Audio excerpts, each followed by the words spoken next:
Welcome to the deep dive. Hmm. Today we're diving headfirst into something that, well, touches pretty much every part of our digital lives. Cybersecurity.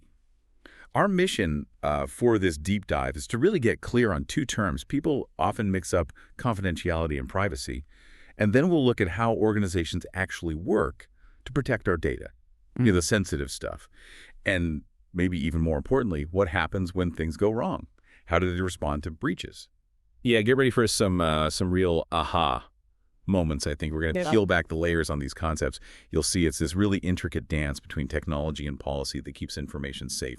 It's definitely more than just locking digital doors. Okay, let's unpack this straight away then, because look, I think a lot of people, maybe myself included sometimes, just use confidentiality and privacy almost as synonyms.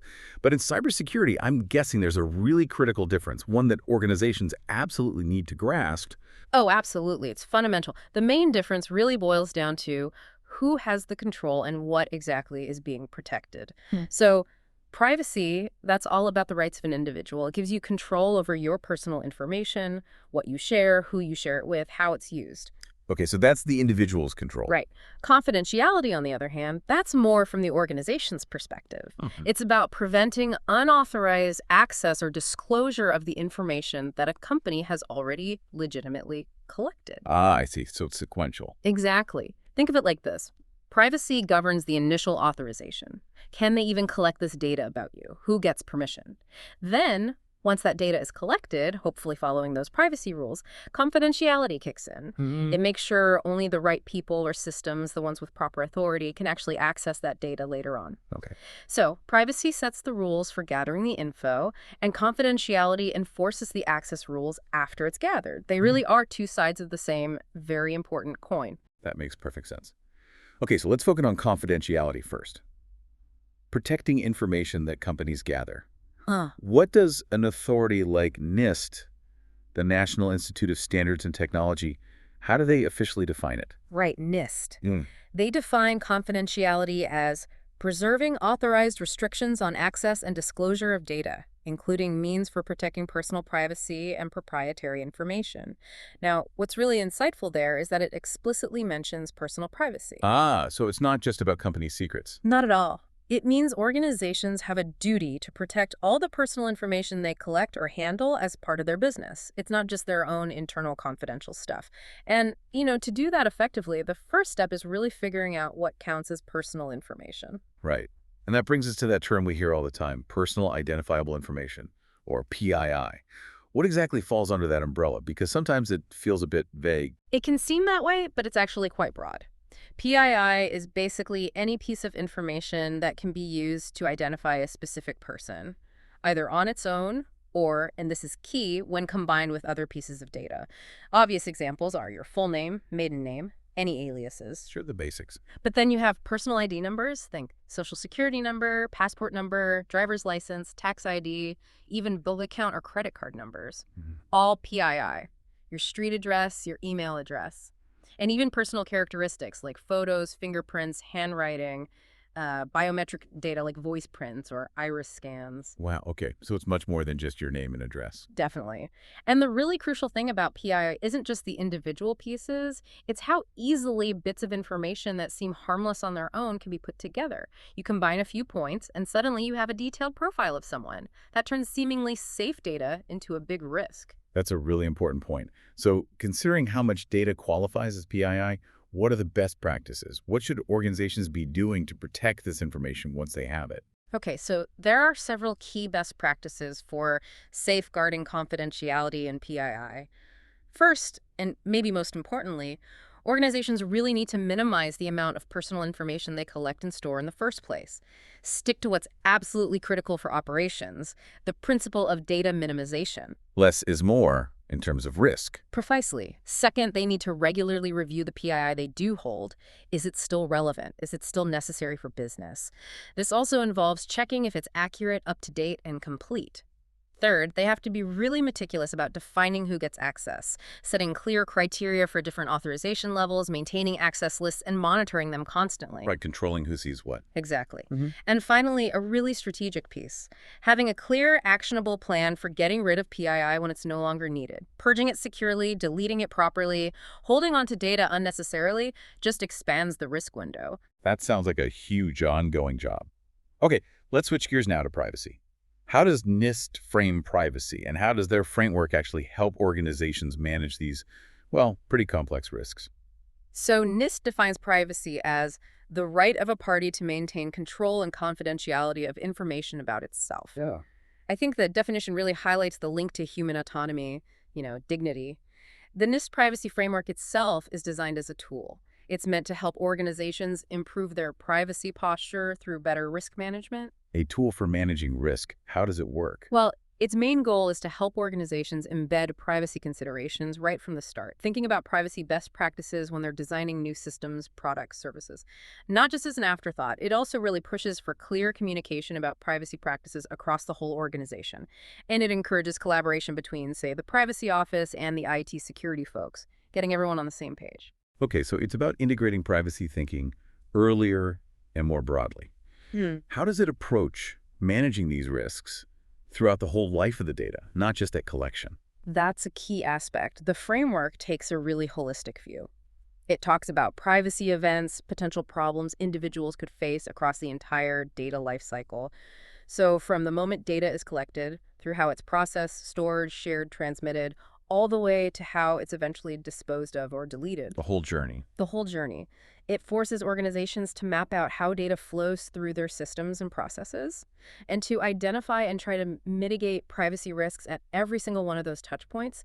It's really a shift from thinking about privacy just at collection to thinking about it continuously. It's clear that protecting this data isn't just, a nice thing to do. It's a structured process Yeah. driven by compliance rules, managing risks, building trust.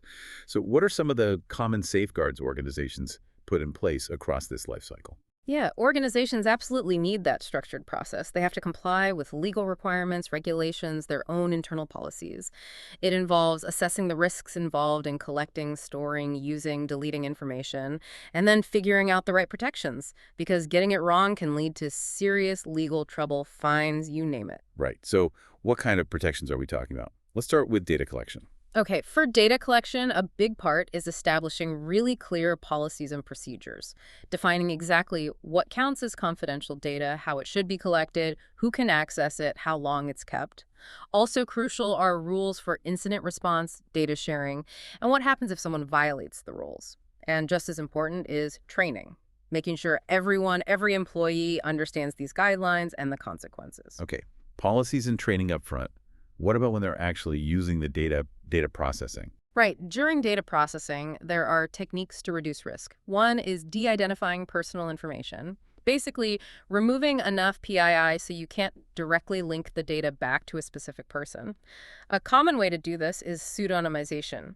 You might replace a real name with a code like patient 565 or client AM. So it's still linkable somehow, but not directly by name? Potentially, yes, with the right key or lookup table held securely elsewhere. Then there's anonymization, which goes further. It aims to completely remove the ability to trace data points back to an individual. That's really useful for things like research or analyzing trends where you don't need the specific person's record, just the aggregate data. Makes sense. And what about storing the data securely? For data storage, robust access enforcement is key. Using policies and technical controls like access control lists to limit who can get to the data. There should also be strict access control for mobile devices.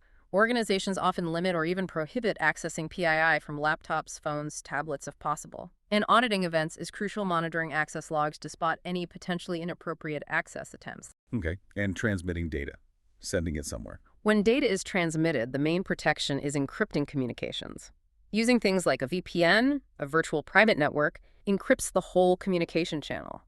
Or you can encrypt the information itself before sending it. And finally, for data deletion purging, organizations need clear, enforceable policies, deciding when data should be archived or, more importantly, securely purged when it's no longer needed. It really covers every stage. But what about, say, when a company is building a new system? or testing software. They might need realistic data, but using live, sensitive production data seems incredibly risky, right? How do they handle that? That's a huge challenge, and it's where data obfuscation comes in. It's a really strategic process. The idea is to replace sensitive production data with structurally similar but less valuable data. It looks real enough for testing or development, but it's essentially meaningless or useless to anyone who shouldn't have access. The most common methods here are encryption, tokenization, and masking. Okay, we touched on encryption. Let's go deeper. Right. Encryption basically scrambles the data using cryptography. You need a specific key to unscramble it, to decipher it. The strength lies in the mathematical algorithms and how well the keys are managed. Then there's tokenization. This actually removes the sensitive data entirely and replaces it with a stand-in value, a token. This token might be randomly generated or created through hashing or even encryption itself. The original data and the key to link it back are stored securely elsewhere in a token vault. How is that different from just encrypting the data field? A key difference often is that tokenization usually keeps the original data's format. Same length, same character type, which is really important if you're plugging it into existing systems that expect data in a specific format. Think credit card processing, the tokenized card number still looks like a card number, fitting into the payment system fields. Okay. That makes sense for compatibility. And the third one was masking. Yes, masking. This involves swapping sensitive data with other realistic but fake-like data. The goal is to disguise the original identifying information while keeping the overall structure and statistical properties of the dataset similar. So you can still do analysis or testing without exposing real PII. There are different ways to mask shuffling data between records, scrambling characters, substituting values, nullifying fields, or masking out parts, like showing only the last 4 digits of a social security number, -8764. So like changing names and numbers, but keeping the format. Exactly. You might see it in healthcare or research. John Smith, SSN 925018264, might become something like Jason Paul, SSN 555014444 in the masked dataset.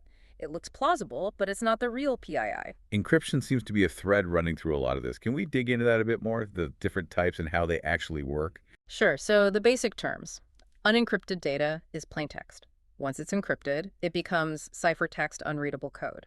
To turn ciphertext back into plaintext, you need the correct key and the right mathematical algorithm. Encryption also provides something called non-repudiation. Non-repudiation. Yeah, it gives you assurance about the sender's identity. You can be confident the message came from who it says it came from because only they should have the key to encrypt it that way. Okay. So what are the main types of encryption methods organizations use? Well, the two big categories are symmetric encryption and asymmetric encryption. Symmetric uses a single shared key. The same key is used to encrypt and decrypt the data within a group. Could be a number, a word, a string of characters. Banks often use this for quick, time-sensitive transactions because encrypting and decrypting with one key is generally faster. Faster, okay. But what's the catch? The main drawback is key management and that lack of non-repudiation we just mentioned. Anyone who has the shared key can encrypt or decrypt messages, so you can't be 100% sure who sent what. And it gets complicated to manage if you have a large group. You'd need unique keys for every pair of users wanting to communicate securely. That doesn't scale well. Right. So what's the alternative? Asymmetric. Exactly. Asymmetric encryption uses 2 keys, a key pair, a public key and a private key. You can share your public key widely. People use that to encrypt messages to you. But only you, with your corresponding private key, can decrypt those messages. Or you can use your private key to sign something, and anyone with your public key can verify it was truly you who signed it. So that provides the non-repudiation. It does. That's why it's very popular for things like digital signatures and blockchain technology. You know who created the data. The downside: it's generally slower. The keys are longer, the math is more complex, so it takes more computing power and time. Okay. Symmetric is fast but shared. Asymmetric is secure identity but slower. Got it. Now, what about hashing? You mentioned it with tokenization. It sounds a bit like encryption, but you said it's different. Very different. And yeah, this point often trips people up. It's a crucial distinction. Hashing takes an input, a message, a file, whatever, and runs it through an algorithm to produce a fixed-length output called a hash value or message digest. The absolute key difference. Hashing is one way. You cannot reverse the process. You can't take a hash value and get the original data back. One way. So you can't decrypt a hash. Correct. Encryption, as we said, is two-way. It's designed to be encrypted and decrypted. so their purposes are different. Encryption is primarily for confidentiality, keeping data secret during transfer. Hashing is primarily for integrity checking if data has been tampered with, and sometimes for authenticity. You compare the hash of what you received with the expected hash. If they match, the data hasn't changed. So they're used for different jobs. Can they be used together? Oh, absolutely. They often are. You might encrypt a message for confidentiality, and then you might also compute a hash of the original message and send that hash along, maybe encrypted too or signed. The recipient decrypts the message, computes their own hash of the decrypted message, and compares it to the hash you sent. If they match, they know the message is authentic and hasn't been altered. Okay, that makes sense. Confidentiality and integrity working together. And you mentioned ciphers earlier. Are they the same thing as encryption? Not quite. A cipher is essentially the result of applying an encryption algorithm. It's the method or algorithm used to turn plain text into that seemingly random ciphertext. Think of classic examples. Substitution ciphers work by replacing each letter or character with another one. Could be a simple letter-for-letter shift, like a Caesar cipher, or use more complex math. Transposing ciphers, on the other hand, don't change the letters themselves, but they rearrange their order. They often use a grid or a keyword to scramble the letters, making the message unreadable until you use the key to put them back in the right sequence. Got it. Ciphers are the how of encryption. Okay, so we've covered protecting data when it's stored, when it's being used, when it's being sent, even during development. But what about stopping sensitive data from, just walking out the door, Yeah. preventing it from leaving the organization altogether? That feels like a really critical layer. You're absolutely right, and that's exactly the job of data loss prevention or DLP systems. These are specific tools, software or hardware, designed precisely to detect and prevent sensitive information from being transferred out of the organization inappropriately. They monitor outbound channels, email, web uploads, FTP, instant messaging, cloud storage, even printing or copying to USB drives. How do they know it's sensitive, though? They typically use sophisticated pattern matching or keyword recognition. For example, a DLP system can be configured to look for patterns that match social security numbers, like a 9-digit number formatted with dashes, or credit card numbers, specific keywords related to confidential projects, patient IDs for HIPAA compliance, etc. When it detects such data heading out, depending on the policy, it can block the transfer, quarantine it for review, automatically encrypt it, or alert an administrator. So it's like an automated security guard for data leaving the network. Yeah. What are the main goals of a good DLP program? It sounds like more than just installing software. Oh, definitely. A strong DLP program is a whole strategy. Key objectives include having a centralized program with cooperation across departments, IT, legal, HR, business units. You need clear enterprise-wide policies on data usage, reporting procedures for incidents, and a defined response plan if violations occur. It also involves understanding your data, classifying it by sensitivity, inventorying where sensitive data lives, and cleaning up data you don't need. Plus, you need to monitor how sensitive data is being used, get visibility across the enterprise, and enforce policies proactively to stop data exfiltration before it happens. And of course, ongoing employee education is vital. Can you give us a quick example of DLP in action? Sure. Let's use that North Point Hospital example again. Alice, in billing, needs to email provider records containing SSNs. One day, she's rushing, forgets to encrypt the email attachment with dozens of records, but the hospital has a network-based email DLP solution. As Alice hits send, the DLP system scans the outgoing email, it recognizes the SSN patterns, sees it violates policy, sensitive data leaving unencrypted. So based on its rules, it might automatically encrypt the attachment before it leaves, or block the email entirely and notify Alice in security. It acts as that safety net, catching a potential breach caused by human error. That's a great illustration. What are the different types of DLP systems organizations might use? You mentioned email, but what else? There are mainly 3 types, covering different potential exit points. Network-based DLP sits at the network edge, monitoring traffic going out via email, web, FTP, etc. That's like the hospital example. Cloud-based DLP extends that protection to cloud services monitoring data moving into, out of, or between cloud platforms like Microsoft 365 or AWS. And endpoint-based DLP runs directly on user devices, laptops, desktops. It monitors actions like copying data to USB drives, printing sensitive documents, or even uploading via a web browser from that specific machine, potentially blocking actions even if the user is off the corporate network. So covering network, cloud, and the devices themselves. And while we're talking about protection, you also mentioned protecting data at rest briefly. Can you elaborate on that? Yeah, absolutely. Data isn't always moving. When it's just sitting there on servers, in databases, on hard drives, it still needs protection. This involves a layered approach. Physical security is part of it, locked server rooms, cameras. Digital security is crucial things like encrypting entire hard drives or specific database fields. Strict access controls, making sure only authorized users and processes can read or modify the data. Multi-factor authentication plays a role here too. Plus, good change management processes to track modifications and robust backup and recovery systems in case something goes wrong. It's about securing the data throughout its entire lifecycle, even when it's idle. Okay, in the very final stage, Mhm. getting rid of confidential information securely when it's no longer needed. You said delete isn't always enough. Right. Simply hitting delete on a computer often just moves the pointer to the file, but the actual data might still be recoverable on the drive for a while. So for truly deleting confidential information, you need more robust methods. Physical destruction is often the most secure: shredding paper, disintegrating hard drives, melting media. That guarantees the data is gone. That sounds definitive. It is. Then you have software-based methods.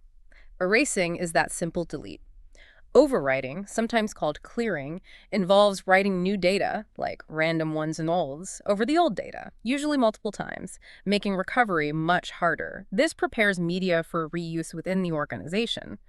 Purging is a more intense form of clearing, often involving multiple overwrites with different patterns, sometimes combined with degaussing for magnetic media, like tapes, using a powerful magnet to scramble the data. But even with overwriting or degaussing, is the data always completely gone? That's where data remnants comes in. Especially with magnetic media, sometimes faint traces of the original data can remain even after overwriting or degaussing. Sophisticated forensic tools might still be able to recover fragments.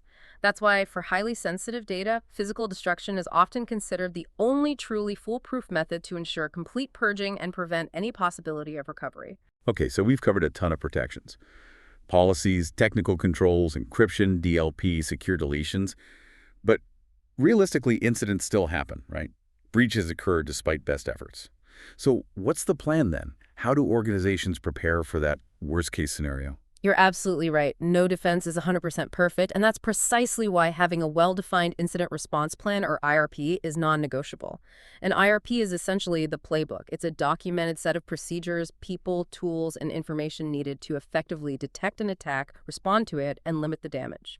It needs to be formal, coordinated across the organization, and tailored to that specific organization's needs and risks. A playbook. What does NIST say should be in a good playbook? A solid IRP. NIST lays out quite a few essential elements. Mhm. A clear mission statement for the IR capability, specific strategies and goals.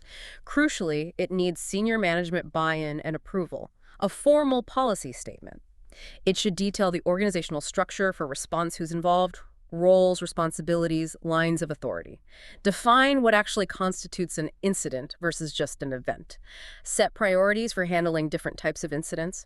Outline communication plans, who talks to whom, internally and externally, and include metrics for measuring how well the plan works and a roadmap for improving it over time. And you mentioned a timeline. Yes, often a good IRP will map out the expected flow of response.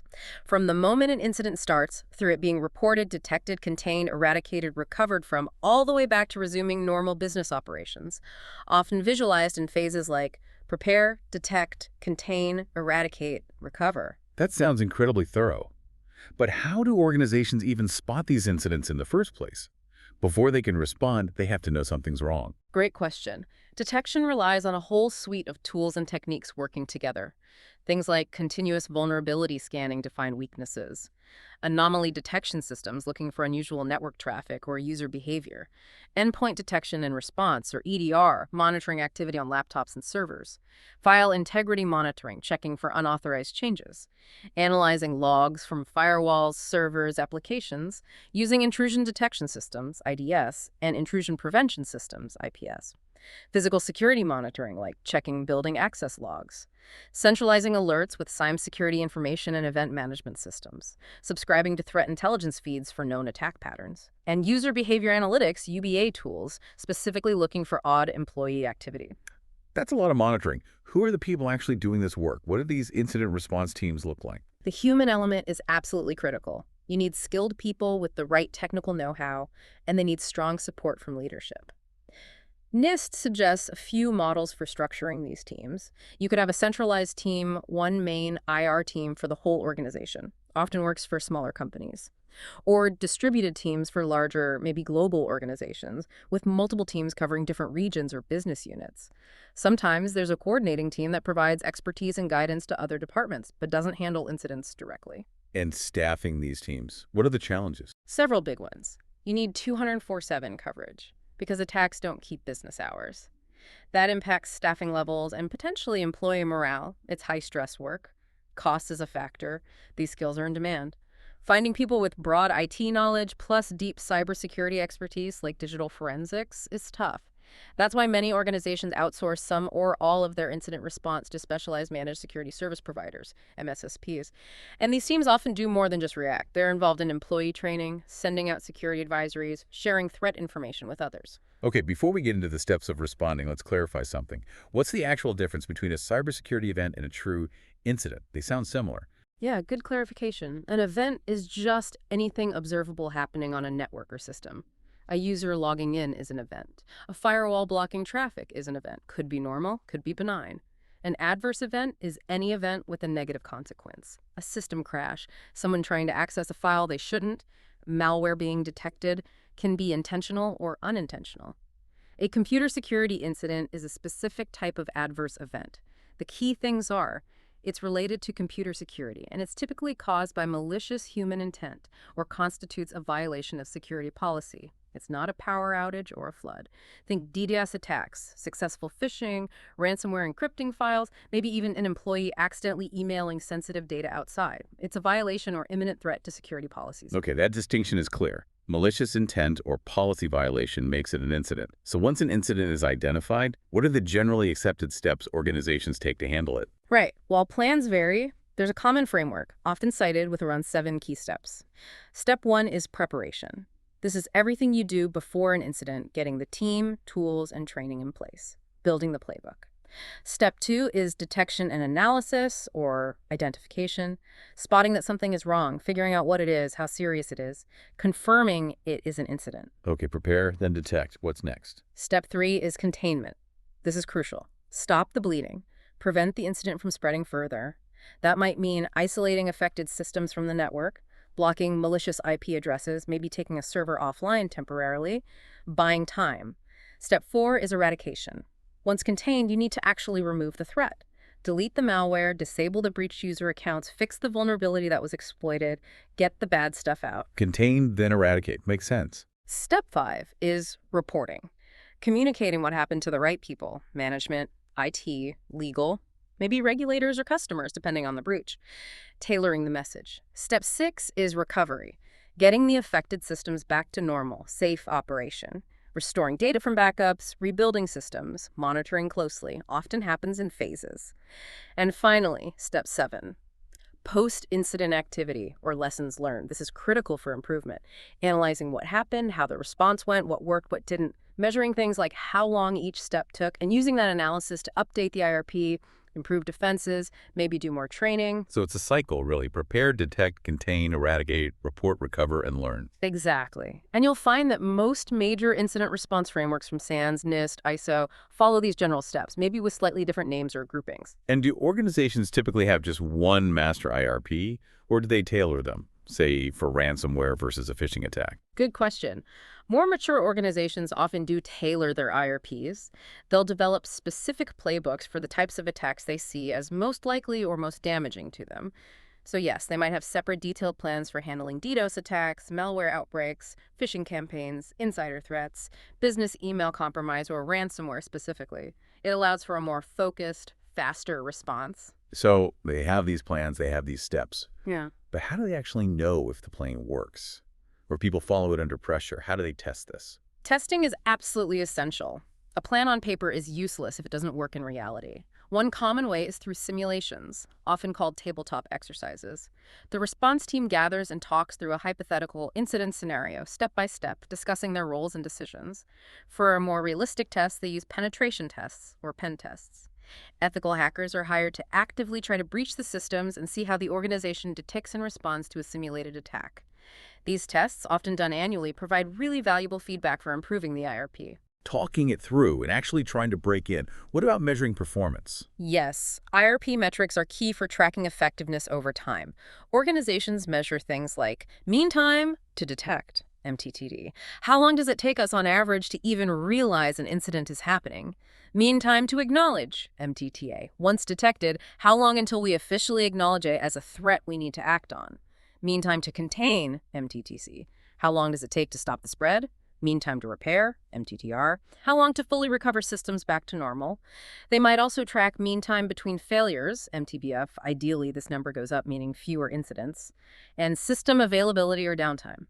Also, service level agreement SLA compliance. Did our response meet the performance targets we have with our IT service providers? So lots of ways to measure. What other checks are there? There's the post-incident review itself, which we mentioned as the last step. That's a deep dive after a real incident. Periodic audits, scheduled or surprise reviews of the IRP and related security controls, and continuous monitoring using automated tools provides ongoing visibility into potential issues or deviations from policy. Okay, so if they're doing all that testing and measuring, what are the signs that maybe an organization isn't responding well? What are the red flags? There are definitely telltale signs that the response capability isn't adequate. An obvious one is an increase in the frequency or severity of successful incidents over time. If attacks keep getting through and causing more damage, something's wrong. If it's taking longer and longer to identify or contain incidents, those MTTD and MTTC metrics worsening. Increased downtime or more significant damage to IT systems per incident. Rising costs associated with breaches, higher regulatory fines, legal fees, consultant costs for recovery. And a really big one is a noticeable decline in the company's reputation or customer trust following incidents. Those sound like serious indicators. Okay, so given all these risks, the potential costs, the reputational damage, is there anything organizations can do to cushion the financial blow if, despite everything, a major attack succeeds? Yes, there is. And that's where cyber insurance policies come into the picture. It's a relatively new type of insurance, but it's becoming increasingly important. Essentially, it helps organizations manage the financial risk by providing coverage for various costs resulting from cyber attacks or data breaches. It's a risk transfer mechanism. Financial relief. Yeah. What kinds of specific losses do these policies typically cover? It can be quite broad. Common coverages include business interruption losses, lost profits and extra expenses incurred because operations were halted or slowed down by an attack, cyber extortion losses, covering ransom payments demanded in attacks like ransomware, plus fees for negotiators or consultants, incident response costs, paying for forensic investigators, legal counsel, crisis communication experts needed after a breach, data recovery and system restoration costs, the expense of replacing damaged hardware or corrupted software, litigation and regulatory costs, covering legal defense fees, settlements, or regulatory fines resulting from a breach. Some policies offer coverage for reputational damage, helping pay for PR campaigns or monitoring services, though usually not the long-term loss of brand value itself. And sometimes costs related to identity theft if customer or employee PII is stolen and misused. That covers a lot of the potential financial pain points. So is getting cyber insurance straightforward, or do insurers have requirements? Oh, there are definitely requirements. Insurers want to see that you're managing your risk proactively before they agree to cover you. They'll typically require applicants to demonstrate strong security controls, things like conducting background checks on employees with privileged access, proving compliance with relevant regulations like HIPAA or PCI DSS, having documented and tested disaster recovery plans. Providing regular employee training on security awareness, good training might even lower your premium. Having clear company policies around data security for employees, customers, vendors. So basically proving you're doing your due diligence. Exactly. They'll often require an independent risk assessment by a third party. They'll scrutinize your incident response plan. A weak plan means higher risk, higher premium. They check for standard IT controls, firewalls, IDSAPS, endpoint security, multi-factor authentication, MFA is a big one now. Some insurers mandate regular penetration testing. And of course, your organization's loss history, previous breaches will impact your eligibility and pricing. Essentially, the requirements force organizations to improve their security posture just to qualify for insurance, which is a good thing overall. Wow.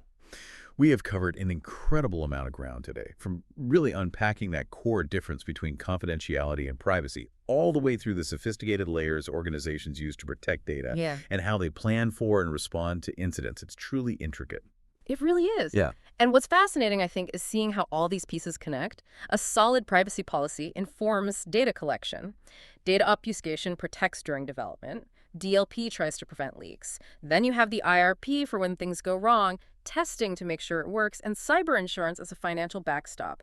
It's not just one thing, it's this whole interconnected system of defense. So what does this all mean for you listening? Whether you're just thinking about your own personal data online or you're involved in shaping data strategy for an organization, understanding these concepts, these layers of protection, it's just more critical than ever in the world we live in, isn't it? Absolutely. And it really leaves us with a question to ponder, doesn't it? In this world where our data is constantly flowing, constantly being processed, constantly under threat, how will your understanding of confidentiality, privacy, and all these protective measures actually influence how you interact digitally from now on, both in your personal life and maybe professionally too? That's a great question to think about. How can you apply these insights to protect yourself better or to strengthen security where you work? Thank you so much for joining us on this deep dive into the complex world of cybersecurity.